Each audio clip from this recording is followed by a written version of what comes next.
Bene data bakundwa b'umwami Yesu Kristo, mwese abakurikira izi nyigisho tubahaye ikaze mu biganiro bya Saveur Divine. Ibi biganiro mu bitegurirwa n'abavugabutumwa bwiza batandukanye, akaba ari umuhamagaro ugendera ku ijambo ry'Imana byanditse mu gitabo cy'ubutumwa bwiza uko bwanditswe na Matayo ibice 24 umurongo wa 14. Kandi ubutumwa bwiza bw'ubwami buzigishwa mu isi yose ngo bube ubuhamya bwo guhamiriza amahanga yose, nibwo imperuka izahera ko ize. Ibi biganiro mubikurikira ku channel ya YouTube yitwa Saveur Divine. Tubifurije kugubwa neza. Imana Data ari nayo So ibaha umugisha.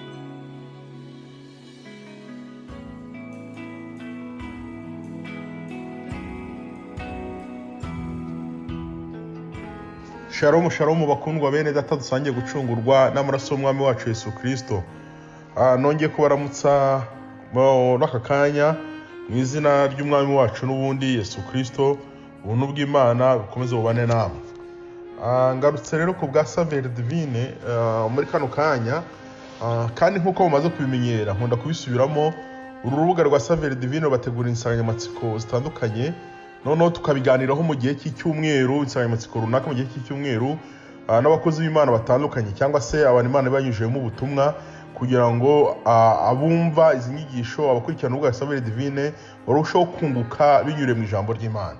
Iki cyumweru tuma tuganira hejuru y'iteme cyangwa se insanganyamatsiko ivuga ngo umwami Imana ntishaka ko hari n'umwe warimbuka cyangwa se hari n'umwe wabura ku masezerano Imana yageneye abayizera, cyangwa se ko hari n'umwe wabura ku mugabane Imana yageneye abayizera.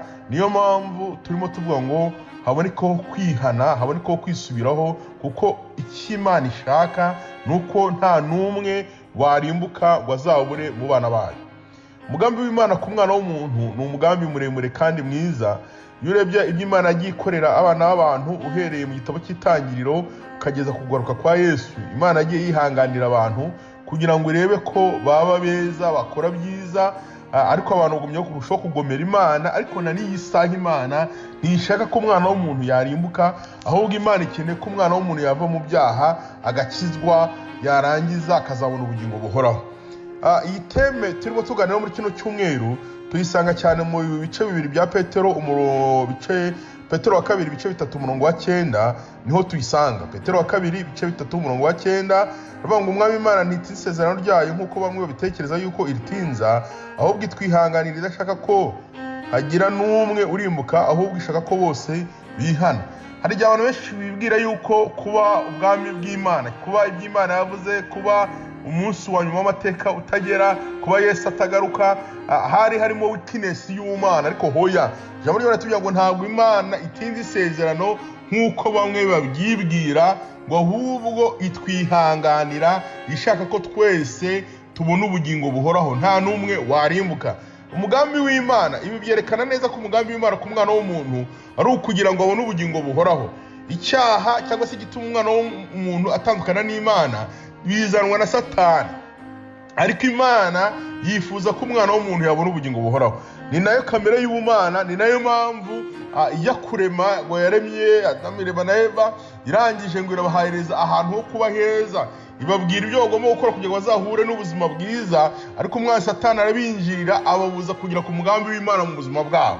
Reka nkubwire ngo kuva na kera Imana irema isi yashaka umwana w'umuntu abaho yishimye, akabaho mu buzima bwiza, ubuzima bw'umunezero. Ariko Satani niwe uzana icyaha kugira ngo adukurure kurimbuka, ariko Imana ntishaka kurimbuka. Niyo mpamvu na n'iyi saha na n'uyu munsi natwe turimo tukubwira ngo wihane, ureke ibyaha, winjira mu mugambi w'Imana wo kutarimbuka cyangwa kuzarimburwa n'umujinya w'Imana. Birashoboka, kuko umugambi w'Imana ku buzima bwawe, umugambi w'Imana ku bugingo bwawe ni ukugira ngo utazarimbuka. Tugendeye kuri iri jambo tukareba n'andi magambo dusoma muri Bibiliya agenda twereka ko Imana igenda yihangana, kandi hari abo yagiye irindiriza kugira ngo ibahe ibyo ugomba kubahereza, irindire ko hari n'abandi bazaboneka kugira ngo nabo bayisange bahabwe nk'ibyo abandi bagomba guhabwa. Iyo usomye ijambo ry'Imana mu Baheburayo ibice 11 guhera ku murongo wa 4, hari amagambo menshi cyane tuhabona y'abantu bagiye bakora imirimo yo kwizerwa, bagiye baba intwari. Kuko aravuga kwizera ko kwatumye Abeli aho Imana igitambo kiruta icya Kayini kuba cyiza. nako kwamuhaye guhamwa rwose ko ari umukiranutsi, ubwo Imana yahamyaga ko amaturo ye ari meza, kandi niko kwatumye nanone akivugwa n'ubwo yapfuye. Kwizera niko kwatumye Henoki yimurirwa mu ijuru ngo adapfa, yabonekaga kuko Imana yamwimuye, kuko yamuhamijwe atarimurwa yuko yanejeje Imana.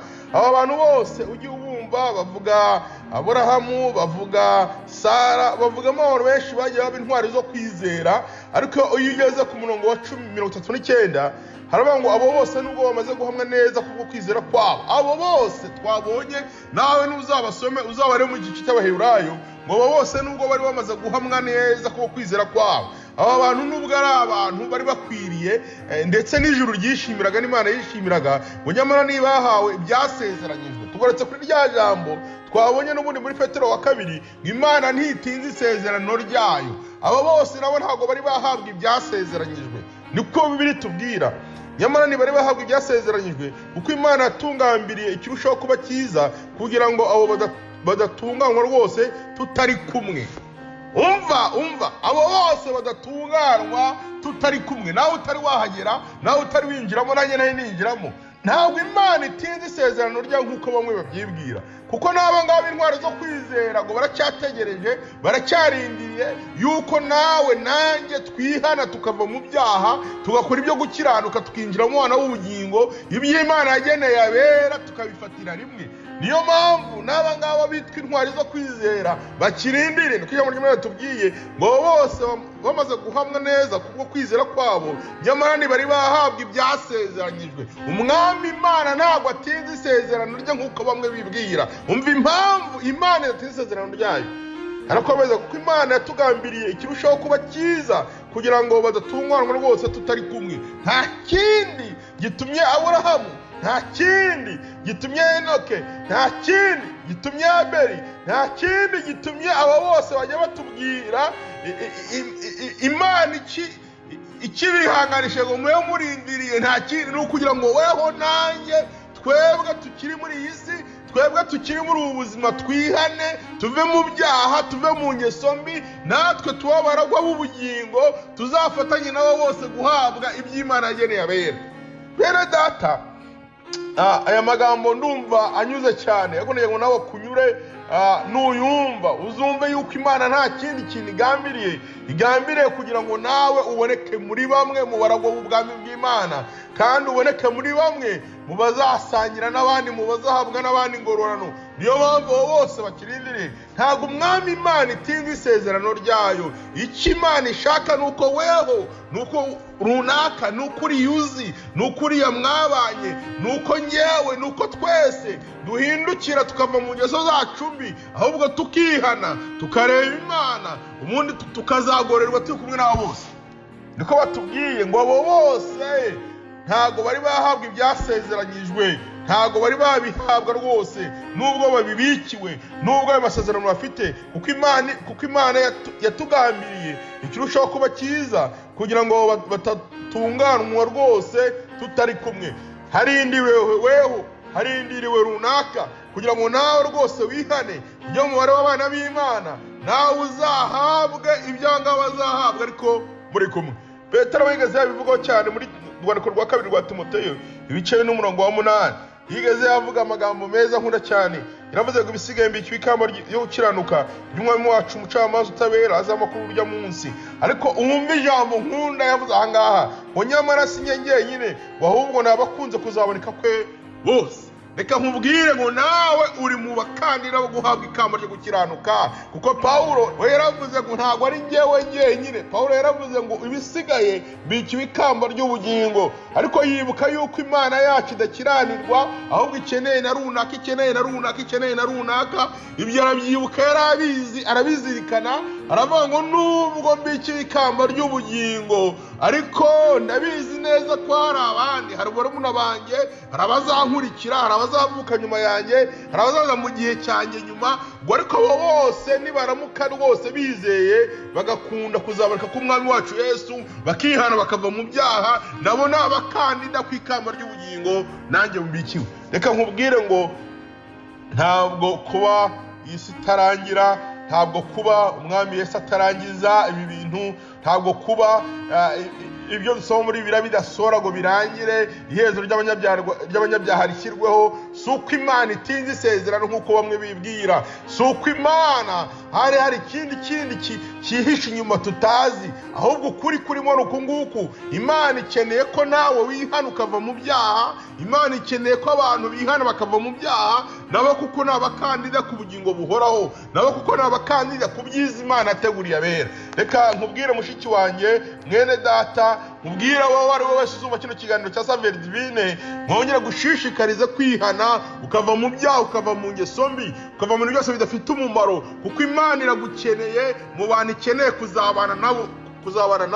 Imana iragukeneye mu bantu ikeneye kuzahereza ibikwiriye, ubwo Bahenoki bazaba bari kugororerwa, ubwo Aburahamu bazaba bari kugororerwa. Imana nayo iragukeneye muri uwo mubare, kandi ubwo ba Pawulo bazaba bari kwambika amakamba meza y'ubugingo nk'uko yabibiye ku bisigaye, nawe Imana iragukeneye ngo uzaba uri kumwe na ba Pawulo, nawe wambikwa amakamba yo gukiranuka, nawe wambikwa amakamba y'ubugingo. Birashoboka, ibi ngibi uzabibona, birashoboka nuba winjiye mu gika cy'abantu bihaniye ibyaha byabo n'ibicumuro, ugakurikira umwami Yesu, ukamwizera nk'umwami n'umukiza wawe. Ibi ngibi birashoboka, kandi uzagera igihe nawe winjira mu mugabane w'abana b'Imana, uragamwe n'abanyakwizera, ingororano z'abanyakwizera, kandi bizakubaho, kandi uzabibona. Imana yacu ni nziza, ntigeze igambirira ko umwana w'umuntu apfa yishwe n'ibyaha. Ni nayo mpamvu nyuma y'ubugome bwinshi byinshi byagiye biba ku isi, yahisemo kohereza umwana wayo.